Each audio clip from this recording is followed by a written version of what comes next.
Assalamualaikum warahmatullahi wabarakatuh. Perkenalkan, nama saya Maya Linda Febianti dari kelas 12 IPA 6 nomor absen 19. Saya akan menjelaskan tentang sumber hukum Islam. Yang pertama ada Al-Quran. Al-Quran adalah kalam Allah yang diwahyukan kepada Nabi Muhammad SAW.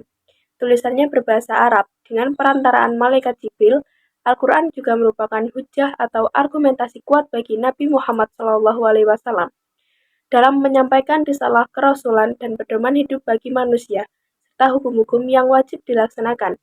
Hal ini untuk mewujudkan kebahagiaan hidup di dunia dan akhirat, serta untuk mendekatkan diri kepada Allah Subhanahu wa Ta'ala. Al-Quran sebagai kalam Allah Subhanahu wa Ta'ala dapat dibuktikan dengan ketidaksanggupan atau kelemahan yang dimiliki oleh manusia untuk membuatnya sebagai tandingan, walaupun manusia itu adalah orang pintar. Kedua ada hadis. Seluruh umat Islam telah sepakat dan berpendapat serta mengakui bahwa sabda, perbuatan, dan persetujuan Rasulullah Muhammad SAW tersebut adalah sumber hukum Islam yang kedua sesudah Al-Quran. Banyak ayat-ayat di dalam Al-Quran yang memerintahkan untuk menaati Rasulullah SAW, seperti firman Allah Subhanahu wa Ta'ala dalam Quran Surat Ali Imran ayat 32, yang artinya, katakanlah Muhammad, taatilah Allah dan Rasul. Jika kamu berpaling, ketahuilah bahwa Allah tidak menyukai orang-orang kafir. Al-Hadis sebagai sumber hukum yang kedua berfungsi sebagai penguat, sebagai pemberi keterangan, sebagai pentaksis keumuman, dan membuat hukum baru yang ketentuannya tidak ada di dalam Al-Quran. Hukum-hukum yang ditetapkan oleh Rasulullah SAW ada kalanya atas petunjuk dari Allah Subhanahu wa Ta'ala, dan ada kalanya berasal dari ijtihad.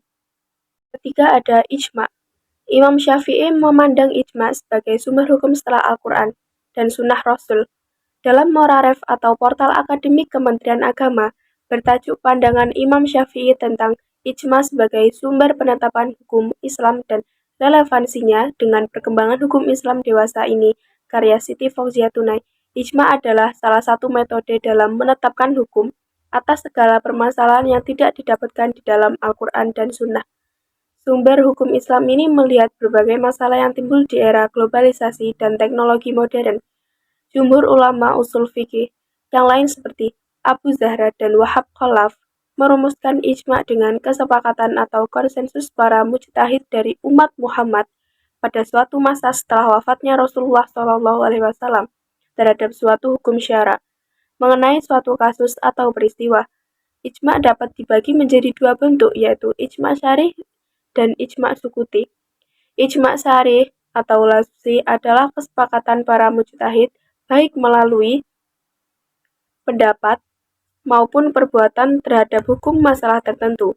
Yang kedua adalah ijma sukuti, yaitu kesepakatan ulama melalui cara seorang mujtahid atau lebih mengemukakan pendapatannya tentang hukum satu masalah dalam masa tertentu. Kemudian pendapat itu tersebar luas serta diketahui orang banyak. Tidak ada seorang pun di antara mujtahid lain yang mengungkapkan perbedaan pendapat atau menyanggah pendapat itu setelah peneliti pendapat itu. Terakhir adalah kias. Sumber hukum Islam selanjutnya yakni kias atau analogi.